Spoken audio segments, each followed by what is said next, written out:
Здравствуйте, это итоги недели на телеканале БСТ. В ближайшие 40 минут мы расскажем вам в прямом эфире о главных новостях уходящих 7 дней. Я Азат Самирханов, и вот ключевые темы нашего выпуска.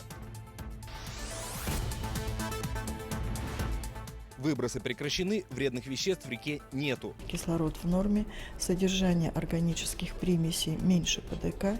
Природоохранная прокуратура продолжает мониторинг ситуации на реке Изяк в Благовещенском районе. Промышленники, что сбрасывали отходы в реку, уже признали вину и устраняют последствия. Мы попробуем собрать эту землю загрязненную и ее утилизировать в специально предназначенном для этого месте. А на водоеме уже появились мальки. Едва не растерзали. Аж джинсы начали трещать, вот видно. Потом смотрю, кровь пошла, она кричит. В Стерлитамаке бойцовская собака напала на маленькую девочку. В Уфе же люди, берущие четвероногих на передержку, бьют их ногами. Сейчас поеду в приют кормить собак. Мне реально очень-очень-очень стыдно за свой поступок. Как обезопасить себя от агрессивных псов и поможет ли перечень опасных пород повлиять на нерадивых хозяев? Что-то с собакой случилось, потому что я не шел специально, не пьяно, не травил.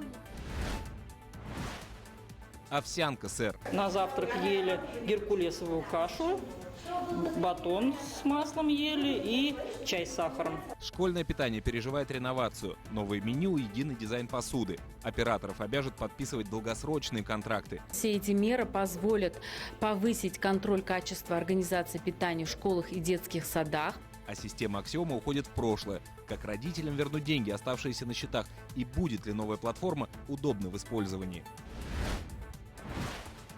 Алга по городам. У нас увеличиваются постоянно точки продаж. То есть они появились уже сейчас и в Стерлитамаке, и в Салавате в ближайшее время появятся. Единая транспортная карта заработала на юге республики. Как оценили ее преимущества местные жители? Во-первых, мне это выгодно, когда я в сад езжу. И какой опыт в сфере пассажирских перевозок перенимает Челябинская область у Башкортостана?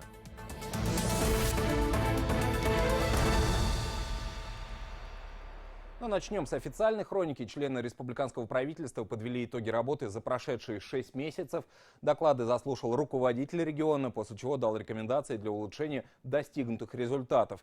Так, за полгода, несмотря на засуху, в некоторых районах республики сельское хозяйство обеспечило уровень прошлого года. Объем произведенной продукции достиг почти 50 миллиардов. Рост отмечается сразу в 48 районах Башкортостана. До конца года за счет грантовой поддержки на селе планируют создать не менее 100 новых кооперативов, чья продукция будет востребована не только в Башкортостане. Особое внимание уделят обеспечению производства экспортно-ориентированной продукции. Целевой показатель на текущий год более 90 миллионов долларов. Ради Хабиров поручил обратить особое внимание на развитие сельских территорий. Федеральный бюджет готовит многомиллиардные инвестиции, и максимальное количество республиканских проектов должны подать заявку по установленной форме. Должностные лица будут нести за это персональную ответственность. Нас заверяют, что эта программа будет насыщена деньгами. Но с нас уже, я так понимаю, заявочные ушли. Да? И мы неплохо подали по цифрам, если мы говорили, там 23 миллиарда, это практически на 10-ю часть денег, которые в этом году мы подали. Да? Поэтому это исключительно важная история. Решается и другой не менее важный вопрос – медицинский. В Уфе строится крупнейший лечебный объект за последние годы – новый хирургический корпус Республиканского кардиоцентра. До конца года также планируется ввести в эксплуатацию 2 крупные поликлиники и порядка 25 фельдшерско-акушерских пунктов на селе. Положительная динамика наблюдается и на рынке труда. Численность безработных падает, уровень безработицы также снижается. Кипит работа и в инвестиционном поле. С начала года в республике рассмотрено 172 инвестпроекта на общую сумму почти 710 миллиардов рублей. А это свыше 30 тысяч рабочих мест. Ради Хабиров поручил не только продолжать создавать тепличные условия для малого и среднего бизнеса. Члены правительства лично выйдут в районы для участия в еженедельном часе предпринимательства. Что касается строительного сектора, благодаря личному вмешательству главы региона наконец-то начали сдаваться долгострои. Ключи от квартир получают жители Новобулгакова и Миловского парка. В рамках адресной программы решаются проблемы граждан, проживающих в аварийных домах. По этой программе с начала года расселено порядка 5000 квадратных метров аварийного жилья. 300 человек переехали в благоустроенные квартиры. К концу года планируется расселить еще 1000 квадратных метров аварийного жилья и переселить около 100 человек. По итогам первого полугодия в консолидированный бюджет республики поступило налоговых и неналоговых доходов в сумме 87 миллиардов рублей. Это 3-й показатель среди субъектов Поволжья. На эти деньги правительство выполняет свои социальные обязательства, строит дороги, больницы, детские сады. В жилищно-коммунальном секторе при активном участии граждан продолжается реализация программ «Башкирские дворики» и «Комфортная городская среда». По итогам совещания Ради Хабиров отметил, что правительству не стыдно за проделанную работу, но есть моменты, которые до сих пор нуждаются в повышенном внимании. В первую очередь это касается демографии. Теперь в Благовещенск, где на месте выброса химикатов установили заградительную дамбу. Здесь продолжают работать специалисты. Руководитель республики, между тем, заявил, что добьется компенсации ущерба, а замалчивающие инцидент чиновники будут наказаны. По поручению Ради Хабирова создана рабочая группа. Ее члены уже ознакомились с ходом ликвидации загрязнения воды и почвы у завода «Полиэф». Благодаря устройству гидротехнического сооружения удалось исключить утечку грязной воды в зону Уфимского водозабора. Анализ проб продолжается. По словам специалистов, содержание вредных соединений снизилось и не превышает ПДК. А промышленники готовы взять на себя все расходы по ликвидации выбросов. Смотрите, щука кверху пузом лежит. И вообще даже страшно ехать по речке. Такая чистая речка. И всю речку засрали. Поверхность реки Изяк была покрыта мертвой рыбой. От сорожки до щуки. Набухли и всплыли брюхом кверху. Этот ролик снял местные жители и выложил в социальную сеть. Видите, не хватает им воздуха. Это донная рыба. Она должна по дну ползать. Вот этот вот малек пескаря, он должен ползать по дну.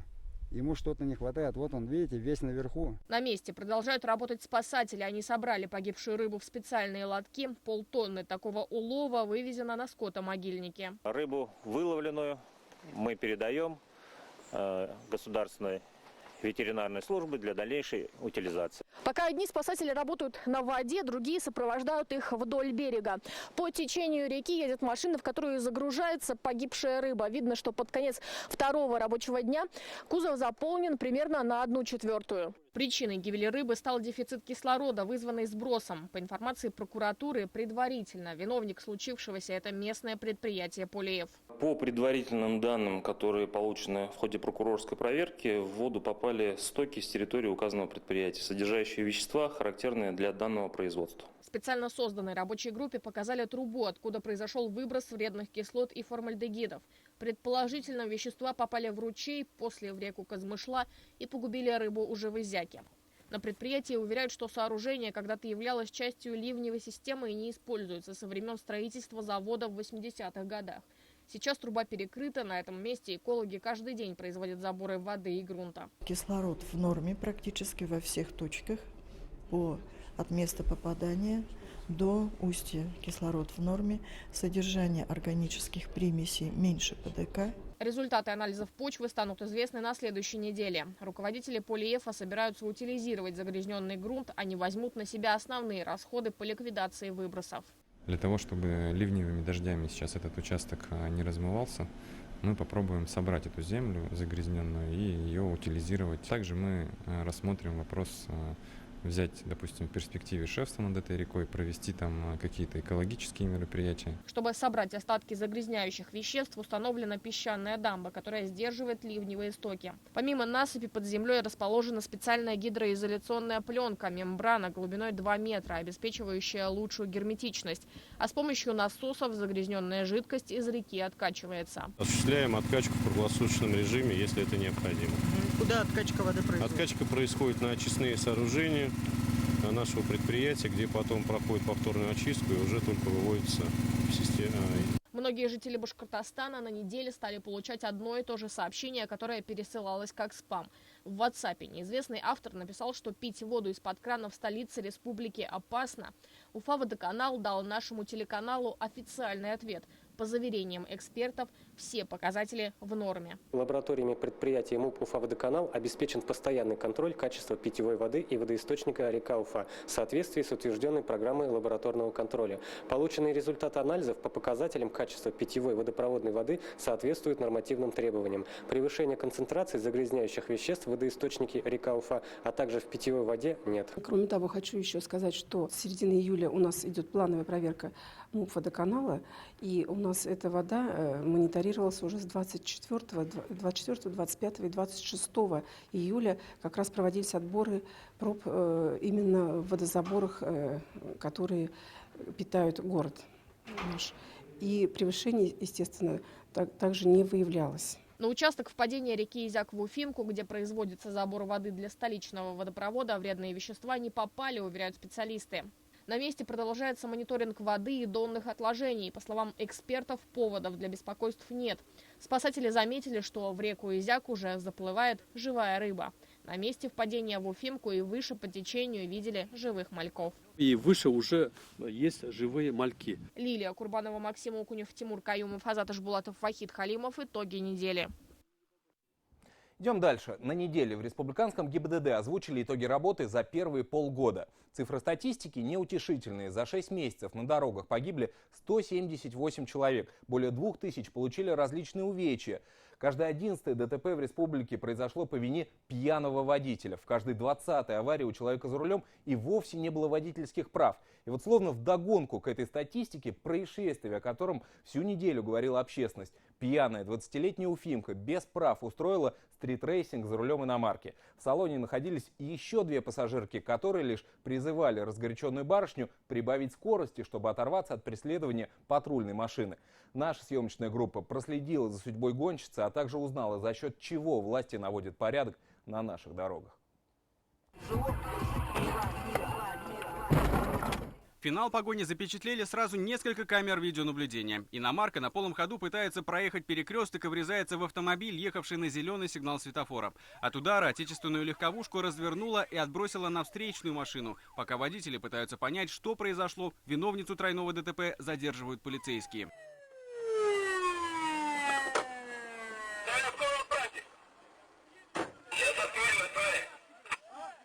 А это кадры, сделанные, что называется, от первого лица. За несколько минут до аварии в машине 3 разгоряченные девушки, одна из которых ведет прямую трансляцию своих похождений в социальной сети. Из разговора становится понятно, что у барышни за рулем даже нет водительских прав. Вместо того, чтобы остановиться на требования полицейских, она только сильнее вдавливает педаль газа.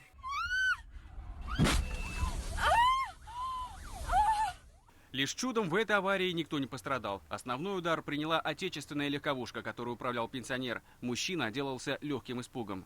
Первые мгновения ничего не видно, ничего. Очки слетели, машина ревет, заглушил. Смотрю, и оказывается, меня развернуло в другую сторону по ходу. За рулем оказалась 20-летняя уфимка. В социальных сетях девушка вела достаточно активную жизнь. На фотографиях в профиле постоянные тусовки на курортах и дорогих катерах. Иномарку приобрела полгода назад, но на себя автомобиль не переоформила. Машина не была застрахована, а при освидетельствовании алкотестер показал превышение нормы спиртного в крови гонщицы в 2,5 раза. 0,8 промилле. Сотрудники ГИБДД составили на нарушительницу 12 протоколов. За 6 месяцев 2019 года в Башкортостане совершено свыше 1700 дорожно-транспортных происшествий. Около 2000 человек пострадали, 171 погибли. Эти данные озвучили в региональном ГИБДД. Несмотря на то, что смертность на дорогах незначительно, но снизилась, в некоторых городах и районах количество погибших, наоборот, выросло. Рост зафиксирован в Нефтекамске, а также в Ишимбайском, Белебеевском, Абзелиловском, Туймазинском, Бурзянском и Дюртюлинском районах. Основные причины аварий – выезд на встречную полосу и превышение скорости. На неделе резонанс вызвало ДТП, в котором уфимский автобус совершил наезд на электроопору и врезался в дерево. В момент аварии в салоне находилось 10 человек. Сейчас рассматривается несколько версий произошедшего, в том числе плохое качество дороги, опасный маневр при перестроении и элементарная невнимательность. Водитель автобуса даже не пытался затормозить. Подрезала автомобиль справа идущий. Видимо, хотела повернуть направо и вынудила меня совершить маневр. Таким образом въехал в столб. С лихачами вполне успешно борется при помощи систем фотофиксации. До конца года на дорогах дополнительно появится более 200 новых камер. При этом ГИБДД не будут скрывать их местоположение. Ведь главная задача не заработать на штрафах, а дисциплинировать водителей. Камеры фотофиксации мы ставим на аварийных опасных участках дороги. Да? Мы будем заниматься именно той работой для того, чтобы снизить очаги концентрации дорожно-транспортных происшествий. А вот с пьянством на дорогах главный госавтоинспектор республики призвал бороться совместными усилиями. К слову, именно бдительность граждан помогла выйти на нетрезвую троицу за рулем иномарки. Внимание очевидцев, позвонивших в полицию, привлекли девушки, танцующие на крыше машины близ ночного клуба. Сейчас проводится административное расследование. Дожидаться его окончания любительница быстрой езды будет за решеткой. Девушку арестовали на 10 суток. Артур Шамсудинов, Ильнур Имагулов и Роберт Давлетбердин. Итоги недели. Уфа. Тем временем, с минувшего четверга, то есть 1 августа, единой транспортной картой можно воспользоваться в автобусах, троллейбусах и трамваях еще 2 крупных городов республики. Алга начала действовать в Стерлитамаке и Салавате. Более того, успешный пример внедрения новой системы оплаты проезда и вывода нелегальных перевозчиков из тени заинтересовал власти соседних регионов. В самой Уфе эта работа продолжается. На неделе сотрудники межрегионального управления автодорожного хозяйства задержали автобус, который незаконно перевозил пассажиров между Москвой и башкирской столицей. Все подробности в сюжете Азата Садреева.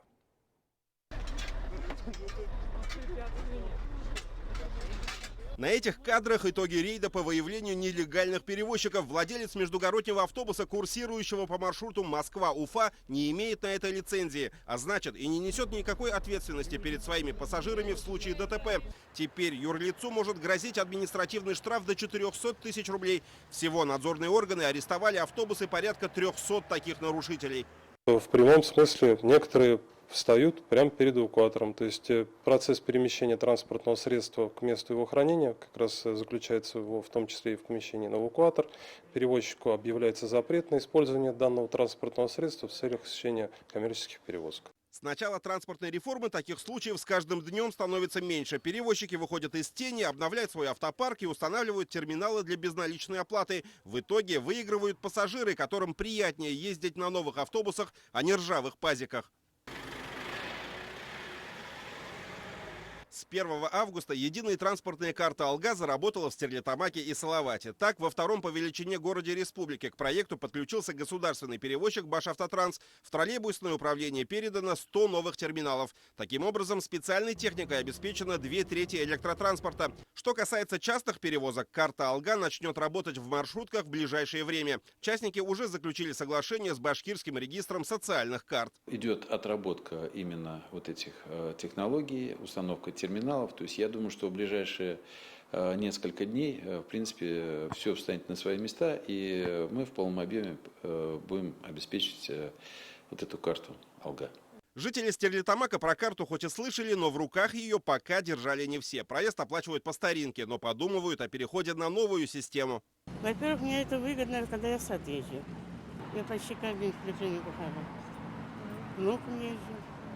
В Салавате трамваи почти в полном объеме перешли на обслуживание единых транспортных карт. В автобусах Башавтотранса этот показатель равен 100%. Тем временем уже 40 тысяч жителей республики перешли на пользование картой Алга. Купить ее можно в шаговой доступности. Отделение Почты России, сетевые магазины, Сбербанк и Уралсиб. Стоимость везде одинаковая – 50 рублей. Но при покупке в финансовых учреждениях транспортную карту можно там же и пополнить. В других случаях через мобильные приложения банков. У нас увеличиваются постоянно точки продаж. То есть они появились уже сейчас и в Стерлитамаке, и в Салавате в ближайшее время появятся. В Уфе в ежедневном режиме на сайте alga-карта или algakart.ru можно посмотреть актуальный список точек, где можно купить карты, и точек, где можно карты пополнить. Проблема с устаревшим пассажирским автопарком и нелегальными перевозчиками актуальна и в других регионах. Вот так сегодня выглядят некоторые автобусы в Челябинске. Поведение отдельных водителей не лучше. Некоторые маршрутки не очень вежливо обходятся. Человек еще не успел залезть, они уже закрывают двери. Даже один раз руку прижали мне. Власти Челябинской области решили не изобретать велосипед, а взять на вооружение пример нашей республики. Местные перевозчики говорят, что нелегалы отбирают хлеб у законопослушных автопредпринимателей региона, без лицензии выезжая на центральные городские маршруты. Мы следили за развитием событий в Уфе, город Уфа. Мы смотрели, как там очень жестко наводится порядок. Мне кажется, только такими способами можно решить данную проблему. Тем временем в Башкортостане уже через месяц пользоваться картой Алга станет еще удобнее. 1 сентября запустят мобильное приложение для смартфонов. Через него можно будет не только пополнять баланс, оплачивать проезд бесконтактным способом, но и отслеживать все свои поездки. Пока такая функция доступна в тестовом режиме. Азат Садреев, Ильнур Юмагулов и Азамат Ахмадишин. Итоги недели. Другим темам. На неделе в России сформировали список потенциально опасных пород собак. Их выгул без намордников и поводков запрещен. Примечательно то, что на первоначальном этапе в него были включены вполне безобидные миролюбивые породы вроде шарпея, а в окончательно не попал стаффордширский терьер, собака, которую вывели специально для боев. Так вот, она на днях покусала в Стерлитамаке 3-летнюю девочку. Хозяин от обвинения отказывается, ссылаясь на непредсказуемое поведение четвероногого. Люди зачастую беспечны и жестоки к братьям нашим меньшим. В этом убедилась Анастасия Ильчебаева.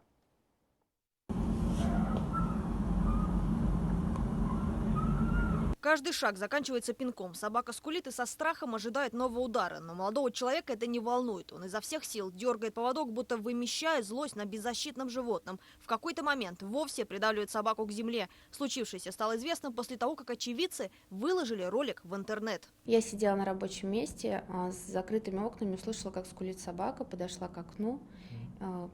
Увидела, что молодой человек жестоко обращается с своей собакой. Поскольку из здания выйти я не могла, я решила начать снимать видео. Ужас. Мне было очень стыдно, на самом деле, что я не могу никак помочь ей, выйти не могу ничего сделать. Через несколько часов, благодаря активистам, удалось установить личность живодера. Им оказался 29-летний уфимец, занимающийся платной передержкой животных. Хозяйка несчастного пса сейчас в отпуске. В этом старом, покосившемся доме молодой человек и содержал собак. Доверие клиентам он внушал рассказами о работе в кинологической службе УФСИНа. Хозяина дома мы не застали. Оказалось, в этот момент он замаливал грехи. Мужчина купил еду и отправился кормить животных в приют. В качестве доказательства даже отправил видеоподтверждение. Взял корм, сейчас поеду в приют кормить собак. Мне реально очень-очень-очень стыдно за свой поступок. Я не знаю, поможет ли это, но я хочу просто искупить свою вину. Я реально не хотел, чтобы все так получилось. Пока герой ролика просил прощения у четвероногих, дома его поджидали представители общественной организации против живодеров. Мужчины хотят довести эту историю до правоохранителей. Взятую на передержку собаку молодой человек держал в этой будке. Сейчас животное уже забрали хозяева, но из запертого дома доносился лай. Соседи рассказали, это уже личная собака мужчины Стаффорд. На неделе, кстати, представитель этой породы напал на 3-летнюю девочку. Даже у 4 взрослых мужчин не сразу получается вырвать ребенка из пасти разъяренной собаки. Став мертвой хваткой, впился в бедро ребенка. Спустя время подходит хозяин, мужчина с голым торсом. После того, как собаку удалось оттащить, малышку вместе с родителями увезли в больницу. Давай, не бойся. Потихоньку надо учиться, давай. Даша уже встала на ноги после операции. Активная, веселая девочка из-за ран пока ходить может только при поддержке родителей. Врачи наложили несколько швов. В тот день вместе с малышкой и ее 7-летним братом Анастасия и Александр направлялись в поликлинику. Я сама лично в рот залезла, начала туда, чтобы хотя бы что-то размять. Она ее вот прям терзает, дергает. В джинсах девочка была у нас. Аж джинсы начали трещать, вот видно. Потом смотрю, кровь пошла, она кричит. А тут смотрим, идет хозяин. Он идет, как будто на прогулку вышел. Вот он стукнул опять ей по голове, она разжала челюсти. Сына в этот момент родители просили убежать подальше, чтобы он не попал на глаза собаки. Как раз на этих кадрах видно испуганного ребенка. Мальчику после случившегося выписали успокоительное, а Дашу ждет длительное восстановление. Примерно здесь на девочку набросила собака. От подъезда, откуда с ней вышел хозяин, это место отделяет один двор. Рядом, кстати, находится школа, а уже через дорогу детский сад. Соседи мужчины рассказали, что часто видят его гуляющим с псом, но намордник или поводок на собаке – редкость. А однажды и вовсе из-за стафа люди не могли попасть домой. Было у нас такое даже, что он оставлял ее привязанной в подъезде и закрывались. Бухают. Ну вот уже сколько дней их не видно, чтобы они выходили или по двору, или что. Нам удалось разыскать хозяина стафа. Его зовут Александр. Ситуацию в подъезде он, кстати, объяснил тем, что дал знакомому погулять с собакой, а его самого в этот момент неожиданно на сутки задержали сотрудники. Друг после променада просто привязал собаку возле двери. В ситуации с нападением, объясняет мужчина, он тоже не виноват. Собака неожиданно выбежала из квартиры, когда зашел сосед. А что, выбежал-то? И ни веревки, ни ошейника, ничего, ни палки с собой, ни баллончика не взял. Потихоньку он на меня агрессировал, тоже это было видно. Оплошности никакой не было, это уже что-то с собакой случилось, потому что я не шел специально, не пьяно, не травил. То, что я дома там выпивший был, это я дома был. Он выбежал, я не травил ни на кого. На этой неделе российское правительство утвердило список потенциально опасных пород. С 1 января их нельзя будет выгуливать без поводка и намордника. В перечень вошли 12. Среди них американский банддог, северокавказская овчарка, питбуль-мастиф, а также и редкие для России буликута, бендог и гульдог.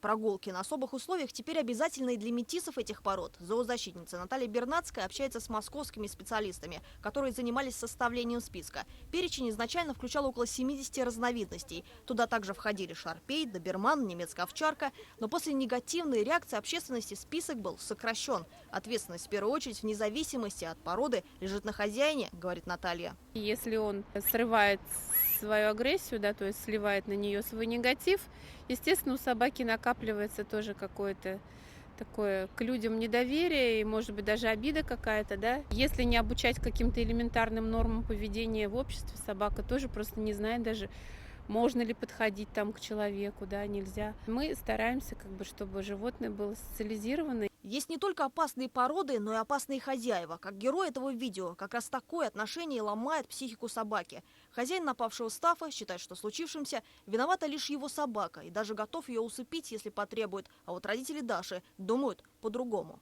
Это все зависит от хозяев, как воспитают собаку. Это собаку хотят сейчас усыпить, это надо хозяину усыплять. Дети после такого могут начать бояться собак, говорят родители. Даша сейчас, например, уверена, что на нее напал пес ее родного дяди. Такой же породы, Стаф, внешне идентичный. И вроде бы бойцовская порода, но прекрасно ладил с ребенком. А собаке, с которой она раньше с радостью играла, малышка теперь не хочет и слышать. Анастасия Ильчебаева, Артур Елаев, Ильнур Ямагулов, Александр Бочкарев. Итоги недели. Съел булочку с маком и стал наркоманом. Оказывается, и такое возможно. Сразу после нашего эфира смотрите специальный репортаж Юлии Нигматульной о наркотических веществах в продуктах питания. И вот его короткий анонс. Съел булочку с маком, стал наркоманом. Удивительно, но факт. Откуда наркотики группы опия в популярном кондитерском изделии? В этом образце присутствуют различные стебли. Собственный эксперимент телеканала БСТ. Положительный тест на наркотики сразу у нескольких человек. Ты как порядочный человек и тебя в чем-то обвиняют. Пищевой мак – безобидное лакомство или запрещенная смесь? Был сотрудником полиции и тут получаю статус наркомана. Какие еще продукты таят в себе скрытую наркотическую угрозу и как не дискредитировать себя после их употребления? Разберемся в специальном репортаже.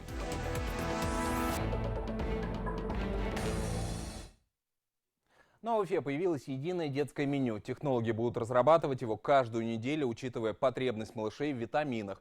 Так, столица реформирует систему социального питания в школах и детских садах. Накануне стало известно, что всех операторов объединят под одной эгидой, чтобы улучшить качество блюд и создать единый бренд.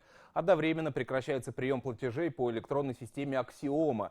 Сейчас мэрия разрабатывает упрощенную схему оплаты детских обедов. Все подробности в репортаже «Итогов недели». В Центре детского и диетического питания очереди. Из-за введения новой системы родителям нужно вернуть переплаченные за детский обед и деньги обратно. У мам и пап есть возможность получить наличные сразу. Тогда придется еще немного потерпеть указ. Остальные же предпочли ждать поступлений на карту. В принципе, все быстро. Но до этого, говорят, здесь очередь была огромная и были большие неудобства в плане возврата. И за наличный расчет, я имею в виду. Объединение нескольких комбинатов питания в один в Уфе встревожило родителей. Многие побежали за деньгами сразу, опасаясь потерять их. Из-за этого образуются очереди. В уфимской мэрии решили продлить выплаты остатков до конца года. Написать заявление на возврат можно теперь у заведующих детских садов и директоров школ. Мы заведующим передадим реестры лицевых счетов с суммами остатков на счетах.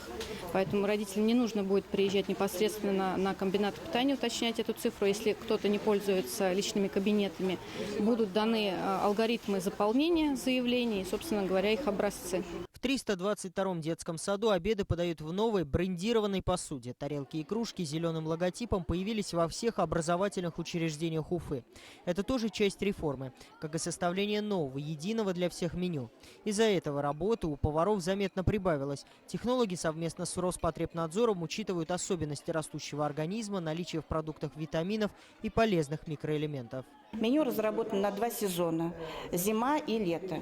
Естественно, при разработке меню учитывались все физиологические особенности детского возраста, требования, которые к этому предъявляются. Включена продукция молочной кухни. Это йогурт, био-йогурт, это творог детский, это кефир детский, бифилаев с натуральными наполнителями. Изменения коснулись и столовых загородных лагерей. Повара в форме с новыми логотипами.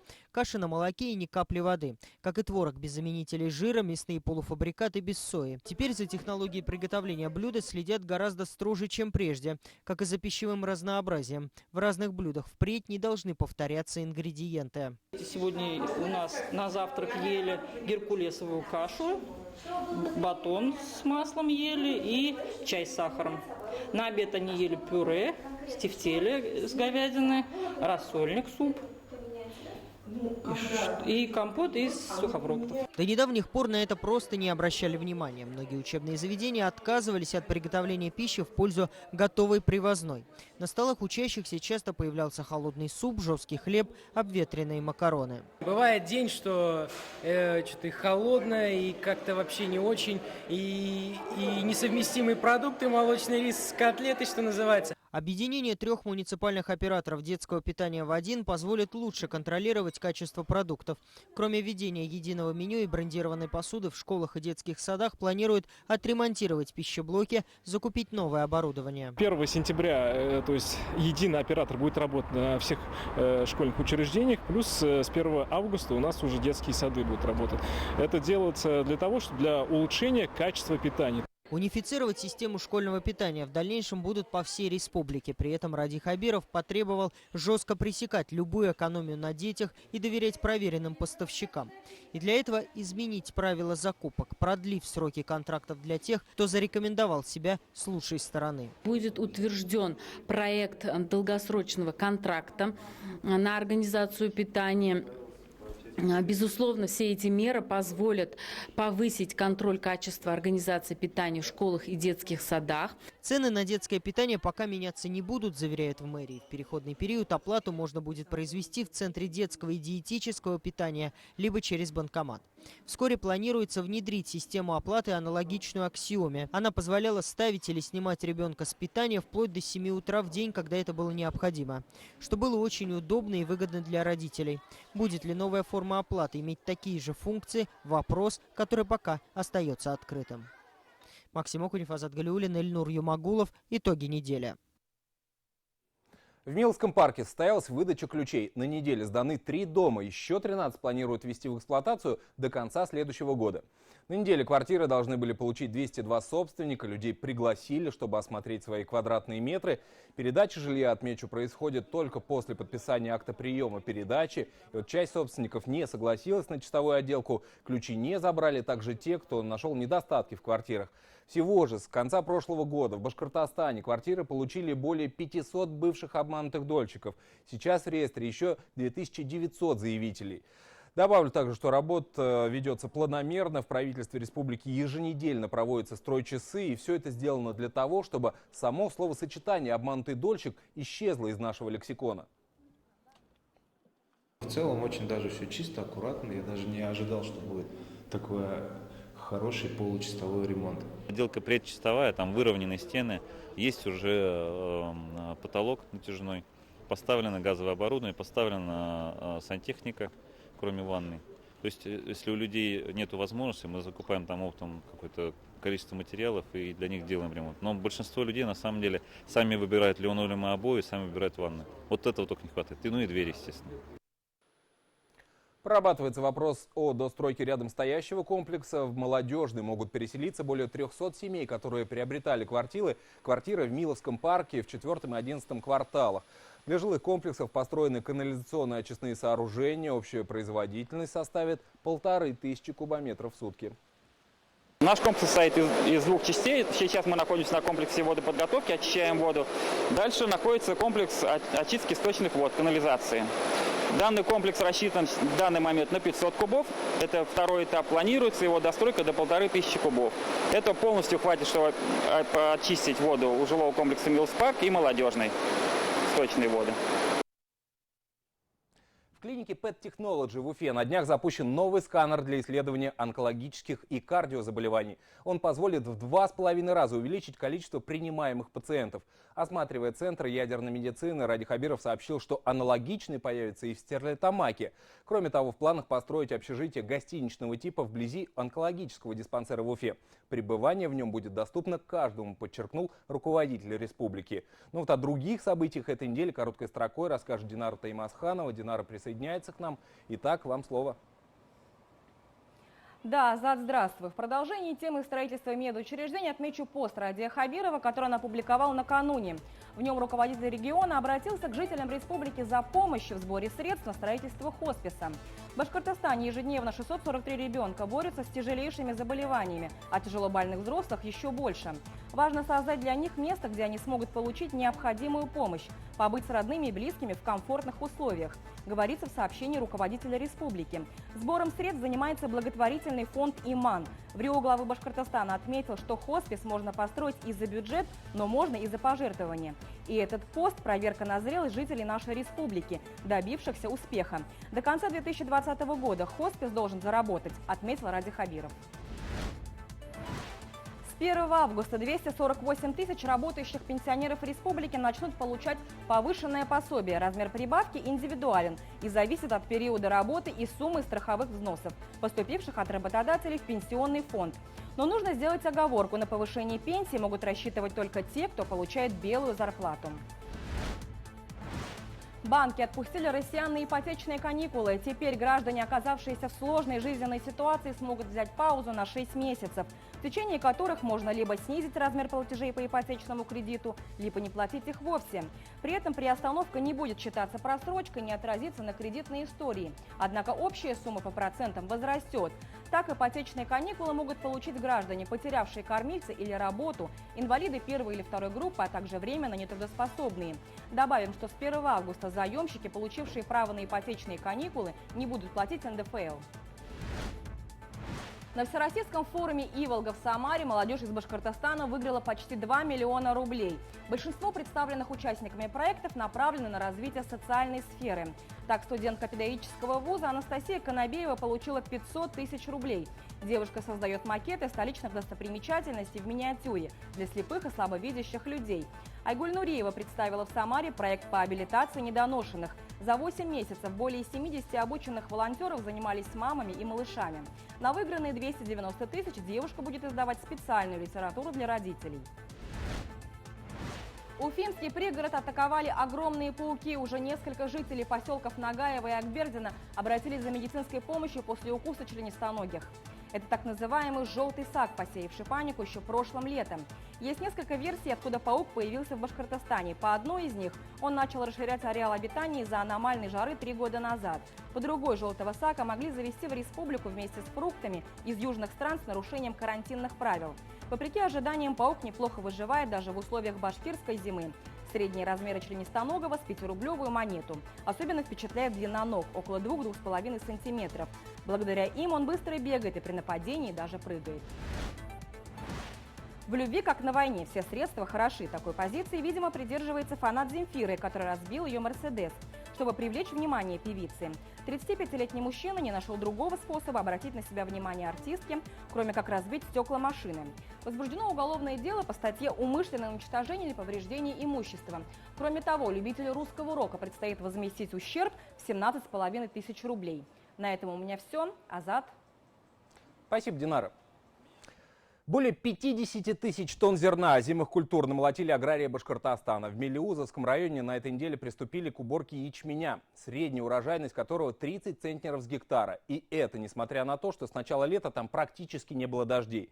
Совсем не баловала природа осадками и жителей Зауралья. Отчаявшимся растениеводам Зинчуринского района даже пришлось соорудить систему орошения полей. Посмотреть, как организован полив сельхозугодий, в один из самых южных районов республики приехал директор Федерального департамента мелиорации. Как же борются с засухой в Зинчуринском районе и с какими показателями проходят первые дни уборочной страды мелеузовских аграриев, в материале Руслана Батыргареева. Техника к работе готова, остается пристыковать жатку к комбайну и в поле. Эти две импортные сельхозмашины были приобретены прямо перед началом уборки. Штурвал одной из них доверили пусть и молодому, но уже опытному Уралу Утяеву. Работать одно удовольствие, говорит механизатор. Высокопроизводительный, мощный, напичканный электроникой комбайн. Он даже оборудован системой автокопирования поверхности. Это копирование поверхности земли. Жатка идет сама, копирует выше, ниже, сама выбирает уровень. Настраивает что-то, и он сам едет. потому что глазами не углядишь, он может запахать где-то бугор, где-то что, жатка запашет. На полях хозяйства Ашкадарски-Мелеузовского района помимо 2 импортных работает еще 16 отечественных комбайнов. Сейчас механизаторы на уборке ячменя, урожайность от 24 до 40 центнеров. И это учитывая, что за последние пару месяцев здесь не упало ни капли дождя, говорит руководитель предприятия. Если бы неприменяемые технологии возделывания почвы и вовсе могли остаться ни с чем. Здесь уже 6-й год практикуют наутил, что позволяет снизить влагопотери в почве. От засухи, конечно, получилось уберечься, но вот от весенних заморозков спастись не удалось. По зимой пшенице мы в прошлом году посеяли 2800 гектаров, вроде бы увеличили площади, но в этом году нестандартная ситуация, морозы, весенние морозы до 12-14 градусов способствовали, что мы половину площадей подсеяли той же пшеницы. К уборке здесь приступили в конце июля. Уже можно с уверенностью говорить, что весенние морозы серьезно сказались на урожае озимых. 24 центнера пшеницы из гектара – это не тот показатель, которого ожидали в хозяйстве. Но одна культура, как говорится, покрывает другую, и выводы об урожае 2019 можно будет делать после окончания страды. Сразу 10 комбайнов красиво идут в ряд. Это не постановочная съемка, организованная для нашего телеканала, а обычный формат работы в этом хозяйстве. Убрали дружно одно поле и перекинулись на другое. Каждая минута дорога, ведь к 1 сентября в этом хозяйстве должны завершить уборку зерновых. А площади огромные, около 11 тысяч гектаров. Если мелеузовских аграриев от засухи хоть как-то спасает технология минимальной обработки почвы, зианчуринским земледельцам приходится прибегать к искусственному поливу. В одном из хозяйств с этого сезона заработала современная оросительная система. Мы очень рады, что мы его запустили в прошлом году и приняли решение, что строить оросительную систему, потому что по опыту этого года видно, что у нас, можно сказать, очень страшная засуха. И если бы вот этого полива не было, мы бы в этом году такой кукурузы уже не вырастили бы. И наши корма, вернее коровы, уже была вероятность, что мы не заготовили кормов достаточного количества. Несколько поливочных систем орошают 250 гектаров площадей. Вода поступает с местной реки, где и расположена насосная станция. Ее максимальная мощность 400 литров в секунду. Практически все процессы автоматизированы. За работой установки оператор следит прямо по мобильному телефону. Это уникальный для нашей республики поливочный комплекс. Хозяйству он обошелся примерно в 70 миллионов рублей. Недешево, но вложение в будущем оправдает себя, отметил Валерий Жуков, побывавший с рабочим визитом в нашей республике. По словам директора Федерального департамента мелиорации, Минсельхоз России ставит задачу вводить в засушливых районах Башкортостана ежегодно по 2000 гектаров орошаемых земель. Вообще-то для республики, я думаю, 100 тысяч орошения, это будет тот как раз та норма, которая позволит сегодня заниматься и животноводством, да, и зерно выращивать, и экспортный потенциал сои. Сложная территория, большая, разные климатические те самые условия. Зауралье считается зоной рискованного земледелия, однако не менее рискованным здесь является и животноводство, успех которого напрямую зависит от кормовой базы. Инвестор из Оренбурга Динар Калимулин не испугался трудностей. 2 года назад вложился в недостроенный животноводческий комплекс, а в декабре 2018-го завез уже первых коров из Германии, Чехии и Голландии. Правда, перед этим руководитель агрохолдинга перестраховался на случай сильной засухи, соорудив на полях систему мелиорации. И в первый же летний сезон это дало результат, точнее даже гарантию, что буренки не останутся без кормов. Руслан Батыргареев, Роберт Давлетбердин и Урал Шарипов. Итоги недели. Мелеузовский и Зианчуринский районы. А в Уфе появится школа бокса имени Николая Валуева. Об этом сегодня рассказал Ради Хабиров на мастер-классе легендарного спортсмена в столице Башкортостана. Депутат Государственной Думы посетил нашу республику и встретился с башкирскими боксерами. Чемпион мира в тяжелом весе провел беговую разминку, поделился чемпионским опытом и показал несколько полезных упражнений. После тренировки прославленный в прошлом спортсмен провел автограф-сессию. Сегодня обсуждаем возможность открытия школы бокса имени Николая Валуева. И мы предлагаем вот ту площадку, которую мы на Камышлинке сейчас построили. У нас огромное, вы знаете, спортивное сооружение там. Там есть замечательное место для организации занятий боксом. Поэтому я обращаюсь к тренерскому составу, главному тренеру республики. Посмотрите, если вас это устраивать будет, давайте туда. И вот после мастер-класса Николай Валуев посетил новый центр спортивной подготовки. Депутат Госдумы осмотрел комплекс и дал высокую оценку этому сооружению. Он не только расположен удобно, но и самое главное, что 3 ринга, вмещая в себя, может принимать и соревнования, как вот в зале, в котором проходили игры, и в том числе сборные, которые могут сюда приезжать, сборные других стран, и в первую очередь российская сборная на свои соревнования и, главное, сборы. Это все на сегодня. Оставайтесь с нами на телеканале БСТ. Я с вами прощаюсь. Увидимся.